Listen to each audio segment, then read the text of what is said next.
Okay, Shabbat Shalom, everyone. It does feel nostalgic, those of you who've been coming to Shabbat Mincha Beth for a long time, to be back in this room. It's been since pre-COVID, since we did Shabbat Mincha here, but it does feel familiar in a wonderful way. As I mentioned, Shabbat morning services, once a year, like once a year a broken clock is correct, once a year the Parsha aligns with where we are on our Wednesday morning Rashi class. This is a class that I've been teaching pretty much every week I've been in town since I've been at Beth, and pretty much every week in the 9 years before that, my former congregation. We started in Breshit Aleph Aleph in the year 2000, and we're now in the 9th chapter of Exodus, the first time around. So we go nice and slow, and there's some of the students in the room. And whenever we get to that Parsha, it ends up being a really nice Shabbat morning because you're reading material or you're listening material that you've been studying very closely. You really, ideally, according to the Talmud, should not be confronting the Parsha for the first time when you get to shul. You're supposed to have read it twice already, including with one commentary, Shnayim Mikra V'Chad Targum. So we haven't quite finished Parshat Va'era, but those of us in that class have been lingering in that Parsha for quite some time. And I decided, just kind of eeny, meeny, miny, mo, because there was not a particular theme that I was hoping to explore this afternoon, that we would study not Rashi, but another commentary on the verse at which we're currently sitting in that study, and it's towards the end of Parshat Va'era. So open up to chapter 9, verse 7 and 8. You also have the verse on your sheet, but if you're from home, you don't have the sheet. Exodus chapter 9, verse 7 and 8. We have the sheet, Rabbi. It got sent out in the email. Yeah, but some people may not have gotten that. But yeah, I was just saying, in case you don't have the sheet and you do have a chumash. Thank you, Tybal. Okay. So we're hanging out here in the precipice between the 5th plague and the 6th plague. The 5th plague being dever, or pestilence, cattle disease, and the 6th plague being boils, shchin. Okay. So let's see where we have ourselves on verse 7 of chapter 9, page 365. By the way, what happened in the previous, let's go back one verse for context. In verse 6, Vayas Adonai et hadavar hazeh, God did this thing, the thing that God said God was going to do, mimocharat, on the day after. Vayamot kol mikne Mitzrayim, all of the cattle of Egypt, or all of the flocks, the livestock of Egypt died. Umi mikne b'nei Israel, but of the livestock of the children of Israel, lo meit echad, not one died. Okay, so that's the implementation of plague number 5. And then all of a sudden in in verse number 7, we have the following phrase, Vayishlach Paro, Pharaoh sent, both in Hebrew and in Hebrew, normally the word sent requires some kind of an object, a direct object or an indirect object. We don't have it. So there's an implied, he sent probably to figure out what was happening out there amongst his livestock. V'hinei, and behold, he learned, Lo meit mi miknei Yisrael ad echad, not a single one of the livestock of Israel died. Vayichbad leiv paro, and he hardened his heart, or his heart remained hardened. The subject of Vayichbad is not Pharaoh, but actually Leiv. The heart of Pharaoh was hardened. Velo shilach et ha'am, and he did not send the people. Okay, you notice there's a parsha break there. There's a pei, suggesting that if you were looking at the Torah scroll, this would be the next paragraph. And then we have the following verse: Vayomer Adonai el Moshe v'el Aharon kechu lachem milo chofnechem. God said to Moses and Aaron, each of you take handfuls, piach kibshan, soot of the kiln, uzirako Moshe hashemayma. This is still God talking and kind of predicting. Moses will throw it, meaning the soot, into the heavens, le'enei Pharaoh, in the eyes of Pharaoh. I only see one microphone here, so when I ask for comments, I'm going to repeat them for the people who are on Zoom. As you think of the transition between verse 7 and verse 8, from the end of plague 5 to the beginning of plague 6, either anything about the way this plague is being introduced, or anything that you recognize compared to the pattern of previous plagues, what jumps out at you, if anything? Norm. There's not a bunch of conversation and warning to Pharaoh. Okay. And demands. Good. No warning, for the most part.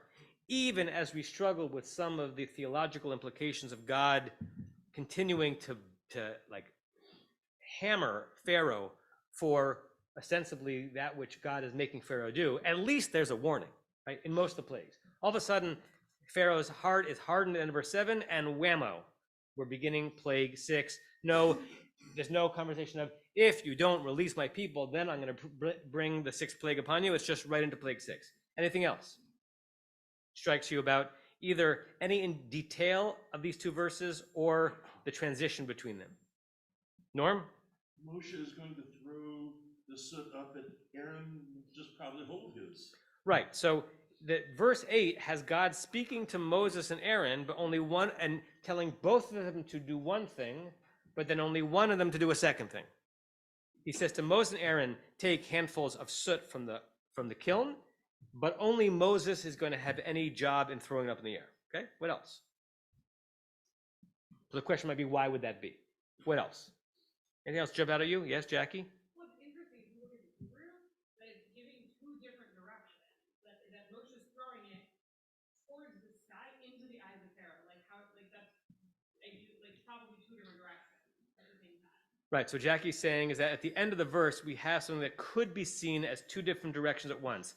Up towards the sky, and le eine Pharaoh could be to the eyes of Pharaoh, like towards him. It could also be understood as in his eyes, meaning visible to him, but it does raise a question as to what's the exact motion. Once again, we always ask in our class, if you were staging this as a play or movie, how would you stage it? What's the motion that Moses is asked to do, particularly if Pharaoh is standing right there? Is it throwing it in his face, or throwing it up in the air, or one hand going perpendicular to the other? Barry? Well, I'm not going to answer that question. The first question is, what's the significance of soot? Okay. What's this piach hakivshan? First of all, it's an interesting word, piach. We studied in Rashi class this week that it probably has to do from the root linnapeach, nun peichet, but the nun falls out, and linnapeach means to blow, to puff out, and soot is the residue of a fire, of a kiln, that can be easily blown around, and kivshan is a kiln, but what's it doing here, right? I mean, and is it the idea, and I'm just wondering, is it the idea that the soot is somehow cool enough for Moses to pick it up with his hands and throw it in the air, but hot enough that when it lands, it's going to cause boils? Is there a relationship between the object that's being thrown here and the boils? He's never been asked to do something like this before. It's not putting your staff in the water, putting your staff in the air. What's going on with the soot? Good question. Alan? Boils are the same thing. Why bother doing this at all? Why do you have this kind of thing? Why can't God just say boils come down? Why is it they have to take this human action to create this? Good. So all of those questions are really what Alan said, is that why do we have to have any kind of formulaic ritual by Moses or Moses and Aaron for God to bring boils?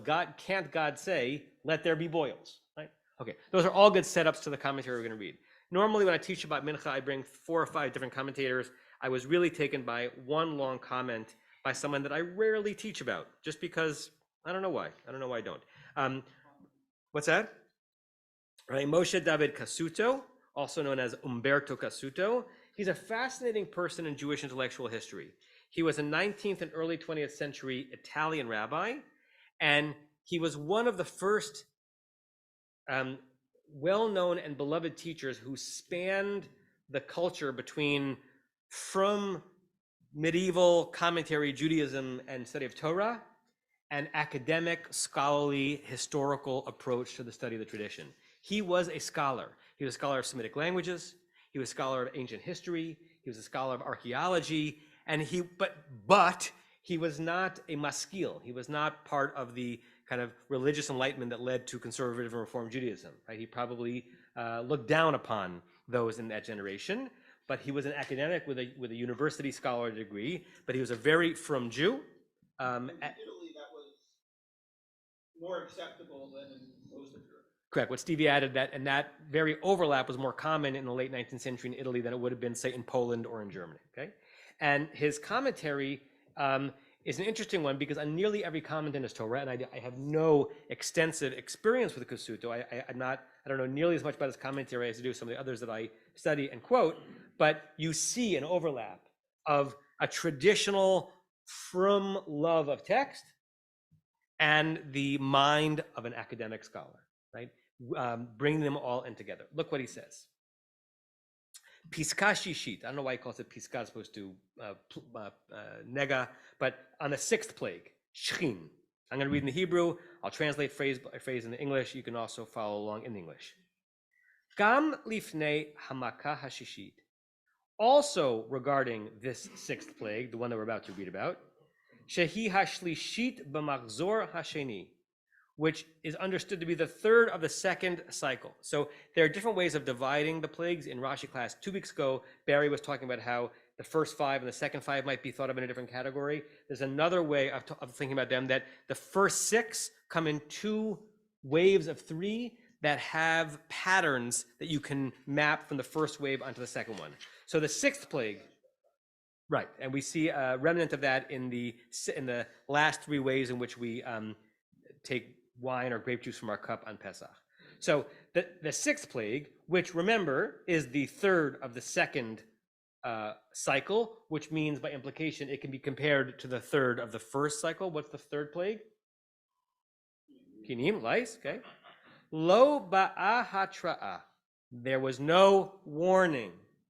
Kishem shalo ba'a lifnei hashlishit shabin mechzor harishon, which is also the case regarding the third plague of the first cycle. Let's go to the videotape.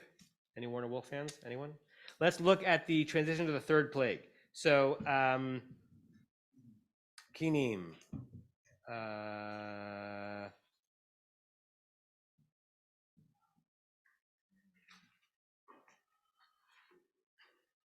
When do the frogs leave? Okay, look at page 361.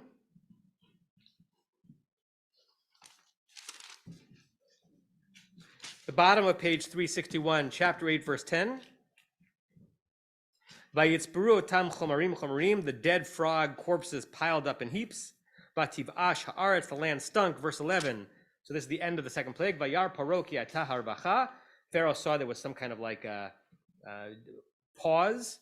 The hachbeid at libo, once the negative impacts of the plague stopped, he hardened his heart again. Velo shama alehem, didn't listen to them. Kasher diber Adonai, as God had predicted. Boom. Next verse.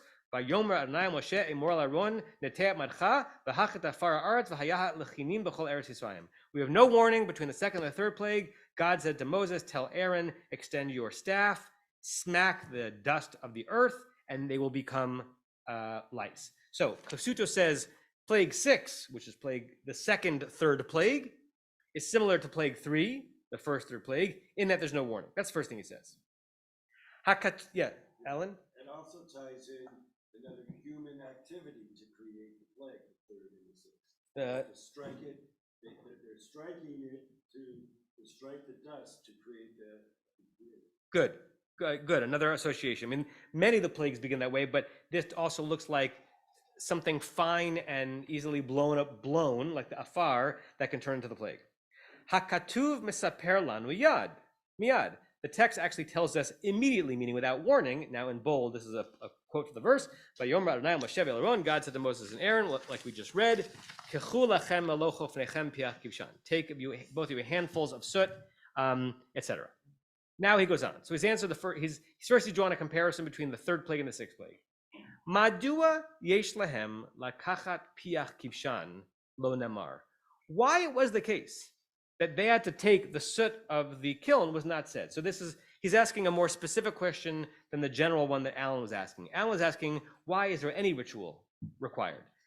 Kasuta is saying, why this ritual? It's kind of strange. What's a kiln and soot got to do with this moment of the story?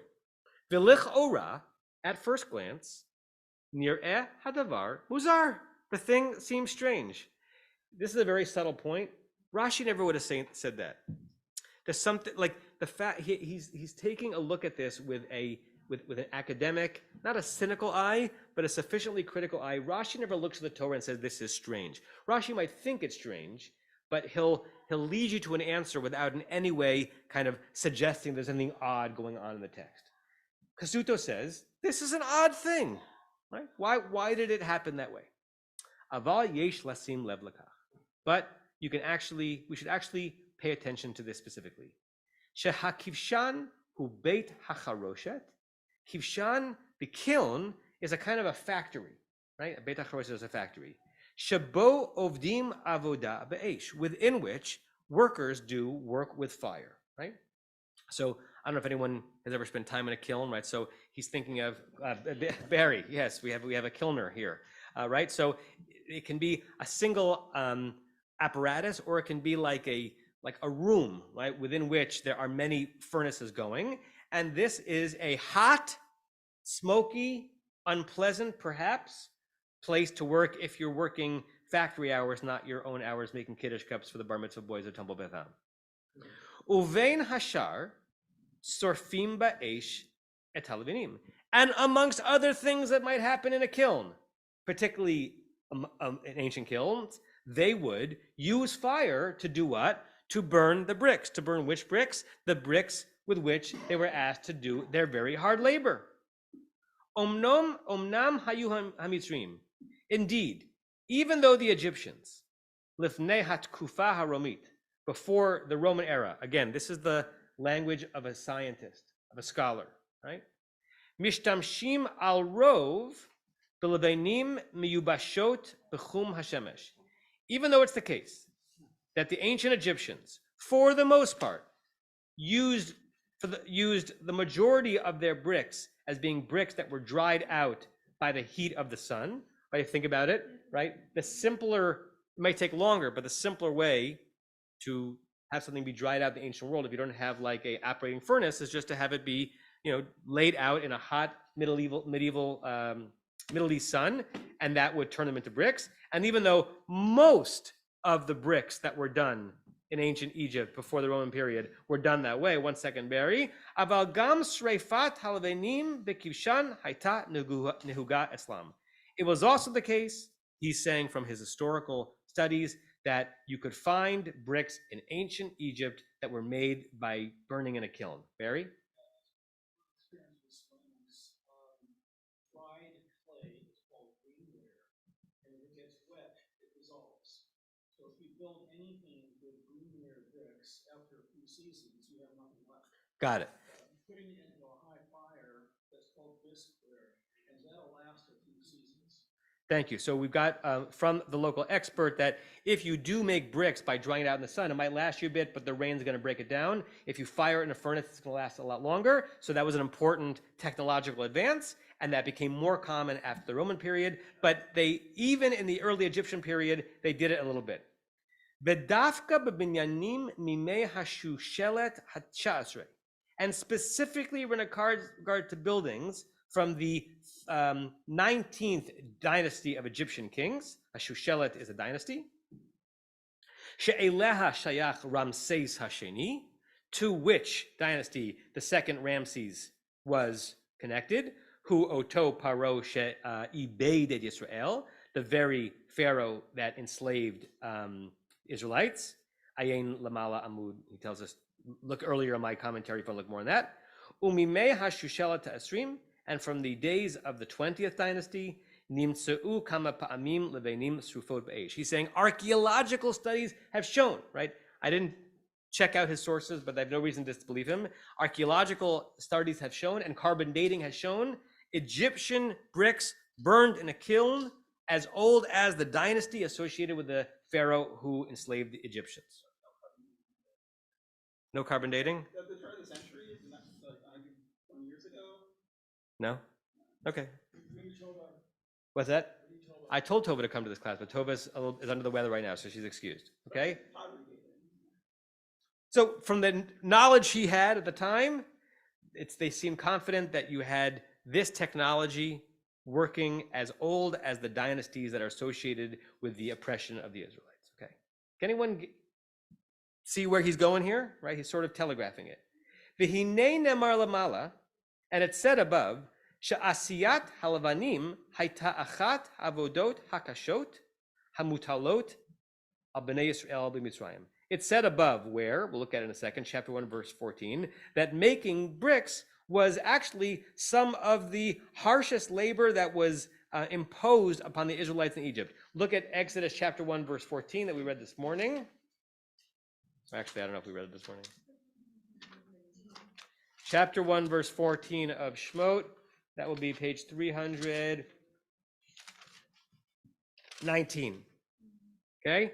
So as the enslavement is getting intense, verse 13, Vayavidu Mitzrayim et bnei Yisrael b'farach, the Egyptians worked the Israelites ruthlessly, Vayamararu et chayehem, embittered their lives ba'avodah kasha, with hard work, b'chomer uvilvenim, and with material and with the back-breaking, sweat-inducing duty of making bricks, uvachol avodah basadeh, in addition to back-breaking work in the field. So Kasuto saying, the thing that took place in the kiln was associated with some of the most oppressive work that this regime was imposing upon the Israelites. Back to our pages in the bottom, page 2. V'kanireh yesh kesher. Sorry, I skipped a line. V'davka avodatam ha'ikarit. In fact, it was. You could say that it was the most significant aspect of the work they were doing. Look at chapter 5, verse 7. We're not going to spend a lot of time on it, but there's a scene at the end of the book of Parshat Shmot where, after the first time, there's a complaint. Pharaoh makes their job harder, not easier. Right? Says, not only do you have to make the same amount of bricks, but I'm going to take away. You have to gather the straw to make it. So it was the making of the straw in a challenging way that was considered to be like the central aspect of the backbreaking work they were doing. Barry? The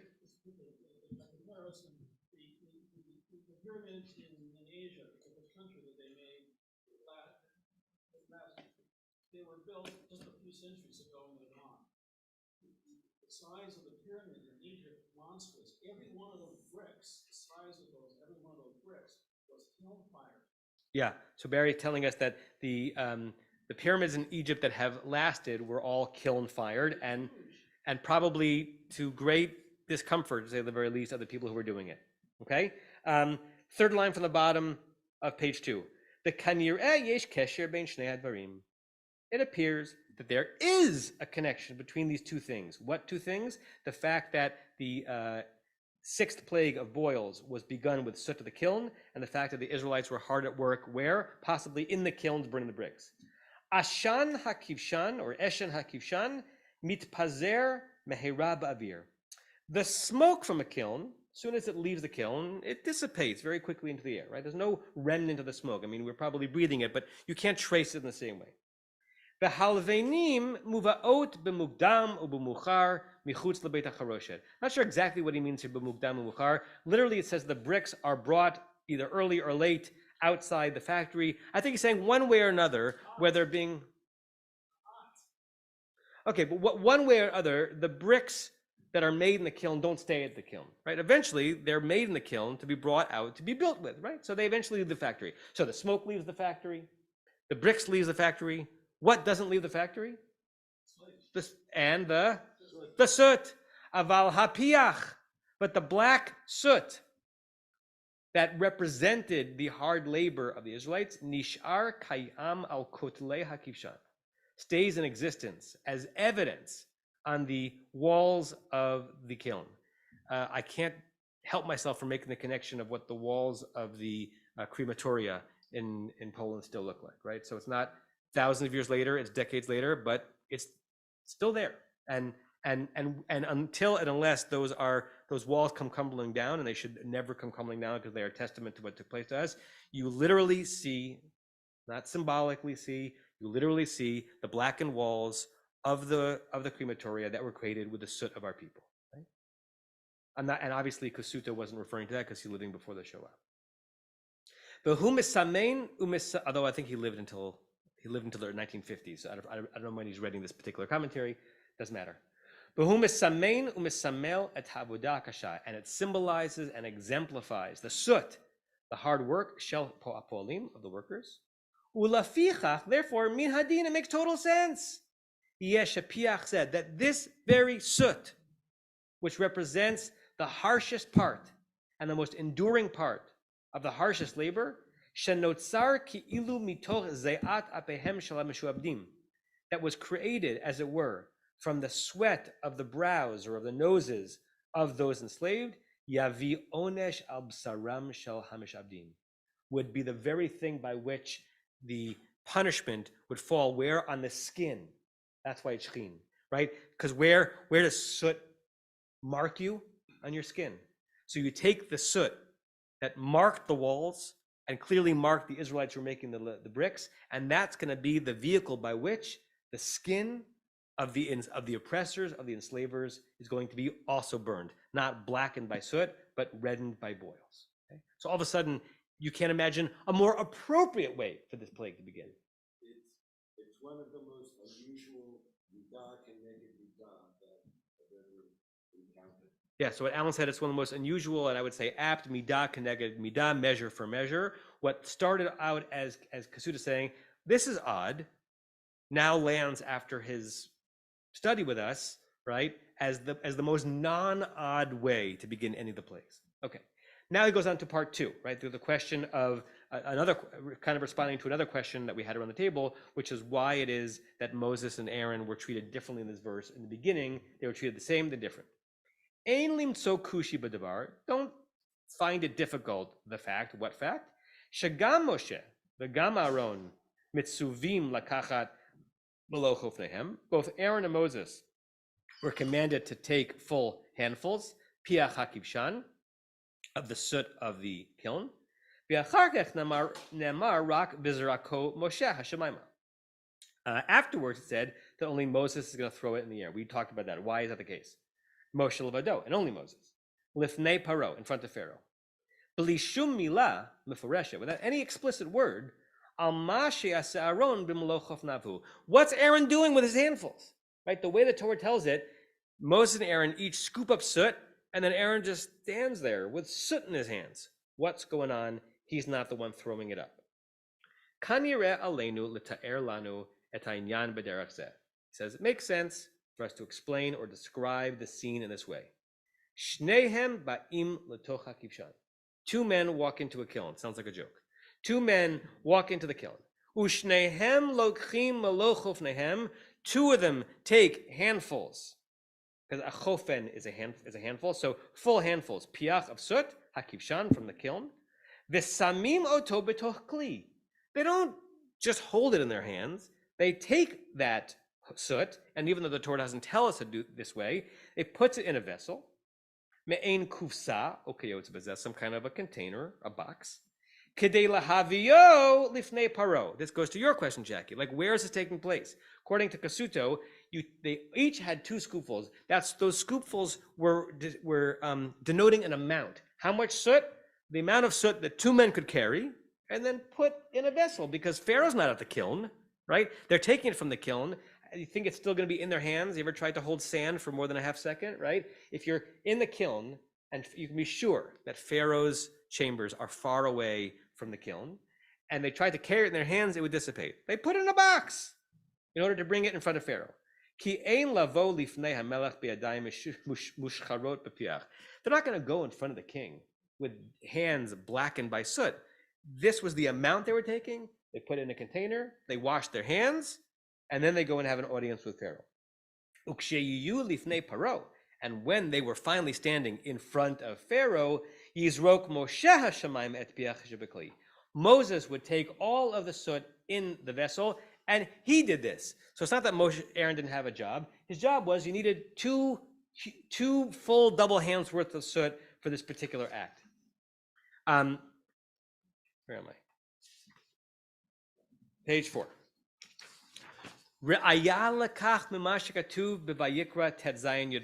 We have proof from this, from that which we learn in the 16th chapter of Leviticus, verse 12. So open up your Chumashim to that chapter. This is Parshat Acharemot. We read this also on Yom Kippur morning, and it's the example of the ritual for how the Kohen Gadol would operate on Yom Kippur. Verse 12, 681. 681. So just start with verse 11. Hikriv Aaron a parachatat, that Aaron would slaughter the bull for the sin offering. Asher lo, that he had. V'chiper ba'ado ba'ad beito, he would offer atonement for himself and his household. V'shachat et parachatat asher lo, and he would slaughter it. V'lakach melo hamachta gachalei eish. He would take kind of a full panful, a machta is a panful, of gachalei esh, of the coals, me'al hamizbech, from the altar, milifnei Adonai, before God, umelo chofnav, and also 2 handfuls of soot, ketorat samim, of incense daka, finely ground. Vehevi mi beit la parochet. We've read this verse hundreds of times, and before I read Kasuto, I never stopped to think: does the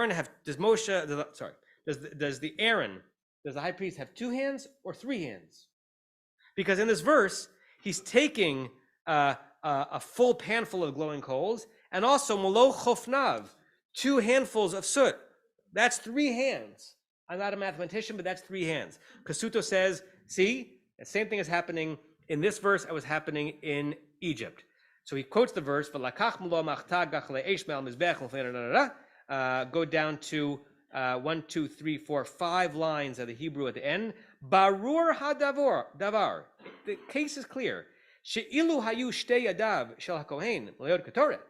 If the 2 hands of the kohen were filled with spices, as it says it is, lo hayav sharlo lechos b'machta. He would not have had a hand unless he's like doing it with his elbows, right? I don't know. What are you laughing at? Right. Obvious to him, right? That if you read that verse carefully, it is suggesting an octopus, right? Or there's a step missing that we're not told about.